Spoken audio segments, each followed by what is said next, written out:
You ask Tiger to solve. This deals with linear equations with one unknown. The final result is x equals -7. Let's solve it step by step. Simplify the expression. Expand the parentheses. Multiply the coefficients. Simplify the arithmetic. Group like terms. Combine like terms. Group all constants on the right side of the equation. Add 7 to both sides. Simplify the arithmetic.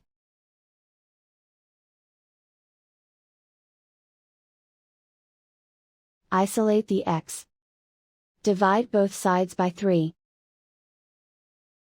Simplify the fraction. Find the greatest common factor of the numerator and denominator. Factor out and cancel the greatest common factor.